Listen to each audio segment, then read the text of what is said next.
நீங்கள் கிளம்புங்கள், வாக்குத்தத்த தேசத்துக்கு நீங்கள் அப்படியே கிளம்புங்கள் அப்படின்னு சொல்லி, உங்களோட இந்த 12 கோத்திரத்திலிருந்து 12 புருஷர்களை நீ தெரிந்து கொள். இந்த 12 பேர் அவர்கள் சென்று, நான் எந்த தேசத்தை வாக்கு பண்ணிருக்கிறேனோ அந்த தேசம் எவ்வளவு அற்புதமா இருக்கு அப்படின்னு போய் பாருங்க அப்படின்னு சொன்னப்போ, இந்த 12 புருஷர்கள் சென்று 40 நாட்கள் அந்த வாக்குத்தத்த பூமி எல்லாத்தையும் அப்படி சுத்தி பார்த்து 40 நாளுக்கு அப்புறம் அப்படி திரும்ப வராங்க. அந்த 12 பேர்ல 10 பேர் என்ன சொன்னாங்கன்னா, அப்போ இந்த தேசம் எவ்வளவு சூப்பரா இருக்கோ, பாலும் தேனும் ஓடுகிற தேசம், அற்புதமான பழங்கள் இருக்கிற ஒரு தேசம், பெரிய பெரிய பில்டிங்ஸ்லாம் இருக்கிற ஒரு தேசம், பிரகாரங்கள் இருக்கிற ஒரு தேசம். ஆனால் அந்த தேசத்துக்கு நம்மளால போக முடியாது. ஏனென்றால் அங்க அதிக பலசாலிகள் இருக்கிறார்கள், ஏனாக்கியர் இருக்கிறார்கள். ஒவ்வொருத்தனையும் பார்த்தா 7 அடி 8 அடி 9 அடிக்கெல்லாம் வளர்ந்துருக்காங்க. அவங்களுக்கு முன்னால நம்ம சிறியவர்களாக தான் இருப்போம். அவங்கள நம்மளால எதிர்கொள்ள முடியாது, அவங்கள நம்ம ஜெயிக்க முடியாது. ஒருவேளை அவர்களை ஜெயிக்க வேண்டும் அப்படின்னு சொல்லி அந்த தேசத்துக்குள்ள அடி எடுத்து வைப்போம் என்றால் கொன்னு போட்டுருவாங்க, நம்மள அப்படியே கொன்னு நொறுக்கிடுவாங்க. அந்த வார்த்தையை கேட்ட பொழுது பிரஜைகள் எல்லாரும் ஒன்னு சேர்ந்து அப்படி அழுது கொண்டிருந்தார்கள். அது மாத்திரமல்ல, அந்நாளிலே இஸ்ரவேலர்கள் அன்று என்ன சொன்னாங்க தெரியுமா? ஐயோ, இந்த மாதிரி ஒரு தேவன் என்ன காரியம் பண்ணிட்டாரு பாருங்க. மோசேங்கிறவன் நம்மள எப்படி பண்ணிட்டான் பாருங்க. நம்ம எகிப்திலே இருந்திருந்தா நல்லா இருந்திருக்கும். இவங்களோட வார்த்தையை கேட்டுட்டாம எகிப்து அப்படியே விட்டுட்டு இங்க வந்துட்டோம். இப்ப நம்ம எங்கதான் போறது? இந்த வனாந்தத்துல செத்து போறதே பெட்டரு. போய் அவங்க கையில மாட்டிட்டு நம்ம உயிரை இழப்பதுக்கு பதிலா, அதாவது மனைவி பிள்ளைகளோட குடும்பமா அழிவதை காட்டிலும் நாம இந்த வனாந்தரத்துல செத்து போறதே பெட்டரு அப்படின்னு சொல்லி தேவனை மிகவும் காயப்படுத்தினார்கள். என்னவென்று, எகிப்து பெட்டரா? என்ன காட்டிலும் பார்வோன் பெட்டரா? உங்களை என் செட்டைகளுக்கு மேலாக வைத்து கொண்டு வந்திருக்கிறேன். நீங்க எனக்கு எதிராக என்ன துவேஷிக்கிறீங்களா? என் அன்பு உங்களுக்கு வேஸ்டா தோணுதா? வனாந்தத்துல செத்து போறோம் அப்படின்னு சொல்றீங்களா? சரி, இவ்ளோ உங்களுக்கு கஷ்டமா இருந்தா வனாந்தத்துல செத்து போயிருங்க. செத்து போயிட்டாங்க. தேவனுக்கு எதிராக பேசினவங்க, தேவனுடைய அன்பை அலட்சியமா பார்த்தவங்க, அவருடைய அந்த அனுராகத்தை புரிந்து கொள்ளாத எல்லாருமே கூட வனாந்தரத்திலே செத்து போயிட்டாங்க. தேவன் சொன்னார், 40 நாட்கள் என் வாக்குத்தத்த பூமி நீங்க பாத்தீங்க தானே, அந்த 40 நாள் சுத்துனீங்க தானே, திரும்பி வந்து பொய்யான காரியங்களை சொல்றீங்களே அப்படின்னா 40 வருடங்கள், ஒவ்வொரு நாளுக்கு, அதாவது ஒவ்வொரு வருடம் மொத்தமா 40 வருடங்கள் இந்த வனாந்தரத்திலேயே நீங்க சுத்தி சுத்தி செத்து போவீங்க. தேவன் சொன்னது போல 40 வருடங்கள் அந்த வனாந்தரத்திலே சுத்தி சுத்தி சுத்தி சுத்தி யாரெல்லாம் தேவனுக்கு விரோதமாக பேசினார்களோ அவர்கள் எல்லாருமே செத்து போயிட்டாங்க. என்னாகமம் 26ஆம் அதிகாரத்துக்கு நாம் வருகிற போது, தேவனை எதிர்த்து நின்றவர்கள் அவர்கள் எல்லோருமே கூட வாக்குத்தத்த பூமிக்குள் நுழையாமல் வனாந்தரத்திலே மரித்தார்கள். ஒரே ஒரு யோசுவா காலேபை தவிர மீதி இருந்த எல்லோருமே மரித்து விட்டார்கள். ஆனால் தேவன் ஆபிரகாமுக்கு செய்த வாக்குத்தத்தத்தை அவர் நினைவு கூர்ந்தார். என்ன அந்த வாக்குத்தத்தம்? ஆபிரகாமே, உன்னுடைய சந்ததிக்கு வாக்குத்தத்த பூமியை தருவேன், உன்னுடைய சந்ததியை ஒரு ராஜ்யமாக ஆக்குவேன். அதாவது தேவன் செய்த இந்த வாக்குத்தத்தத்தை அவர் நினைவு கூர்ந்து 20 வயதுக்கு கீழே இருந்த எல்லோருமே அவர் பிழைக்க வைத்தார். 20 வயதுக்கு மேல இருந்த எல்லோருமே அவர் சாக விட்டார். என்னாகமத்தின் 26ஆம் அதிகாரத்துக்கு வரும்போது 20 வயதுக்கு கீழே இருந்தவர்கள் பிழைத்தார்கள், மற்ற எல்லோரும் இறந்துட்டாங்க. யாருங்க மிஞ்சினாங்க? வாலிப தலைமுறை, இளம் வயதினர், இவர்கள் மாத்திரமே மிஞ்சினார்கள். காலேபு, யோசுவா இவர்களை தவிர எல்லோரும் இறந்து விட்டார்கள். அதாவது மோசேவுக்கு முன்பாக யார் இருந்தாங்க? வாலிபர்கள் இருந்தார்கள், இளைஞர்கள் இருந்தார்கள். ஆனா கொஞ்சம் ஆழமா பார்த்தா மோசேனுடைய வயது 120 எட்டிவிட்டது. மோசேவுக்கு புரிந்து விட்டது, இன்றோ நாளைக்கும் நான் கண்டிப்பா சாக போறேன்னு. என்னாகமம் முடிவு பெறுகிறது, வாக்குத்தத்த பூமிக்கு மிக நெருக்கமாக வந்து விட்டார்கள். மோசேக்கு என்ன புரிஞ்சிருச்சுன்னா, நான் சாக போகிறேன் அப்படிங்கிறது.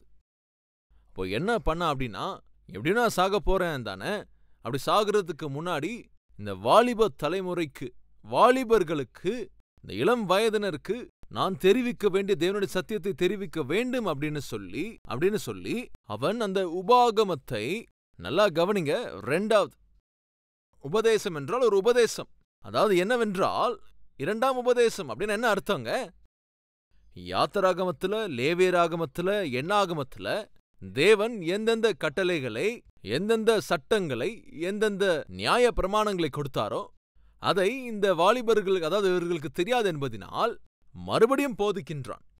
இன்னும் விவரமாக மீண்டும் சொல்கிறான். அதாவது நியாய பிரமாணத்தை இந்த வாலிப தலைமுறைக்கு மோசே மறுபடியும் போதித்தான். அதுதான் உபாகமம். நம்ம ஜாக்கிரதையா உபாகமத்திலே பார்ப்போம் என்றால் 10 செய்திகள், அதாவது உபதேசங்கள், அவனுடைய லாஸ்ட் 1 மந்த்ல இருந்து, அதாவது 2 months வரைக்கும். எவ்வளவுங்க?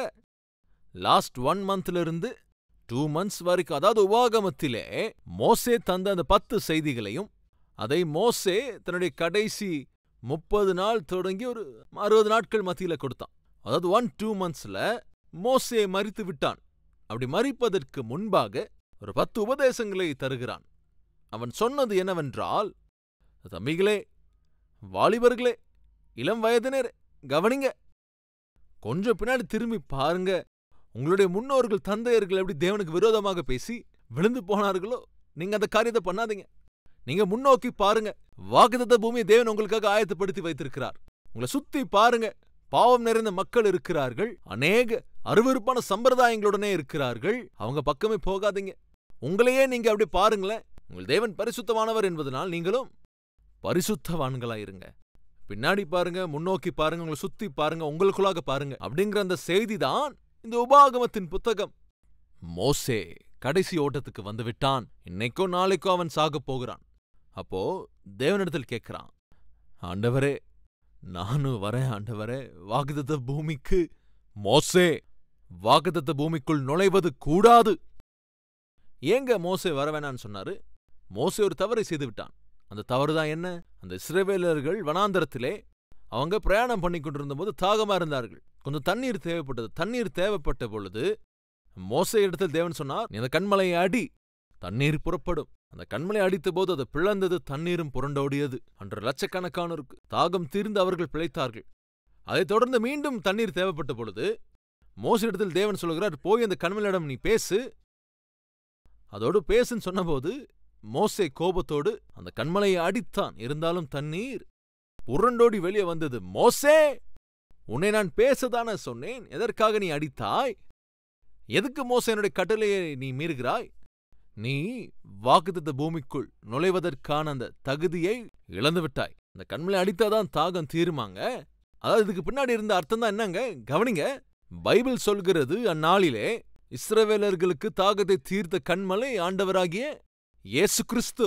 அந்த கண்மலையை முதலாவது அடித்த போது அது பிளந்து அவர்களுக்கு, அதாவது தாகம் தீர்ந்து அவர்கள் உயிர் பிழைத்தார்கள். முதல் முறை இயேசு கிறிஸ்து இந்த உலகத்திற்கு வந்த பொழுது உனக்காக எனக்காக அவர் ரத்தம் சிந்தினார். அவரை ஒரு முறை நாம் சிலுவையில ஏற்றினோம். மறுபடியும் அவரை சிலுவையில ஏற்றுவதற்கு தேவன் ஒத்துக்க மாட்டார். எபிரேயருக்கு எழுதின நிருபம் 6ஆம் அதிகாரத்தில் இது குறித்து பார்க்கலாம். ஒரு முறை ரட்சிக்கப்பட்டு ஒரு முறை வேறு பிரிக்கப்பட்டு ஆவிக்குரிய அந்த உணர்வை நீர் பெற்றுக்கொண்டு மறுபடியும் தப்பு செய்கிறவர்கள், மறுபடியும் பாவம் செய்கிறவர்கள் என்ன செய்கிறார்கள் என்றால், இயேசு கிறிஸ்துவை மீண்டும் மீண்டும் சிலுவையில அறைகிறார்கள். பெரிய ஆபத்து. அதை அறியாமலேயே மோசே இயேசுவை 2ஆம் முறை அடிக்க அவன் முயற்சி செய்தான். அதன் விளைவாக வாக்குத்தத்த பூமியை அவன் இழந்து போய்விட்டான். சகோதரனே, சகோதரியே, நாம் செய்கிற பாவ காரியங்களினாலே இயேசு கிறிஸ்து சிலுவையில் அறையப்பட்டார், போதும். மறுபடியும் அவரை அறைகிறீர்கள், என்ன அது? மறுபடியும் அவரை அடிக்கிறீங்களே என்ன? மறுபடியும் சிலுவையில வைக்கிறீங்களே, இது என்ன? இதை தேவன் தாங்க மாட்டார். எனவே ஆண்டவர் நாமத்தில் நான் உங்களை கேட்டுக்கொள்கின்றேன்.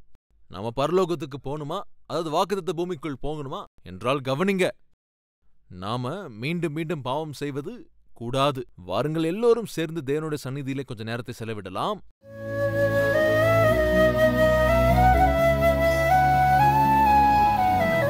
மகா பரிசுத்தமும் அன்பும் நிறைந்த பிதாவே, மிக தெளிவாய் திட்டவட்டமாய் நீர் எங்களோடு பேசியதற்காக நன்றி, ஸ்தோத்திரம் அப்பா. 2000 ஆண்டுகளுக்கு மேலான அந்த சரித்திரத்தை எங்களுக்கு கண்களுக்கு முன்பாக நிறுத்தியதற்காக நன்றி ராஜா. பாவம் செய்கிற மனிதனை சிட்சிக்காமல் நீர் ஒருபோதும் விட்டதே இல்லை ஆண்டவரே. பாவத்திலே விழுந்து போன பரிசுத்தவான்களையும் கூட அப்பா நீர் அவர்களையும் சிட்சித்திருக்கிறீர். மோசையை போன்றவனே சிட்சிக்கப்பட்டான் ஆண்டவரே. நாங்கள் எம்மாத்திரம் ஆண்டவர். எனவே ஆண்டவர், ஒவ்வொரு நாளும் ஒவ்வொரு நொடியும் ஆண்டவரே உம்பட்சமாய் நாங்கள் பயபக்தியுடன் நாங்கள் வாழ்ந்து அந்த வாக்குத்தத்த பூமியிலே, அந்த பரலோகத்திலே நாங்கள் உட்பிரவேசிக்க நீர் சகாயம் செய்ய வேண்டும் என்று இன்று யார் யாரெல்லாம் அப்பா எங்களை பரிசுத்தப்படுத்துங்க, என்னை நல்வழிப்படுத்துங்க, என்னையும் ரத்தத்தினால் கழுவுங்க, நான் செய்கிற தவறுகள் எல்லாவற்றையும் மன்னியுங்க ஆண்டவர். இப்படி ஜெபிக்கிற ஒவ்வொருவரின் ஜெபத்தை கேட்டு நீர் அவர்களுக்கு மன்னியும். நோவாவை போன்று அப்பா ஒவ்வொரு தந்தையும் நீதியாக வாழ வேண்டும், குடும்பத்தை காத்து வழிநடத்த வேண்டும் ஆண்டவரே. ஆண்டவரே, வீட்டுக்கு வெளிச்சமும் தீபமா இருக்கிற இல்லத்தரசி வெளிச்சமா இருக்க வேண்டும். இருளான வாழ்க்கையை விட்டு விலக வேண்டும். அப்படிப்பட்ட கிருபையை தந்தருள வேண்டும் என்று ஆண்டவரே வார்த்தையின் பிரகாரம் நாங்கள் வாழும்படியாக எங்களை நீர் இன்று ஆசீர்வதிக்க வேண்டும் என்று இயேசு கிறிஸ்துவின் நாமத்தில் வேண்டிக் கொள்கிறோம் பிதாவே. ஆமென்.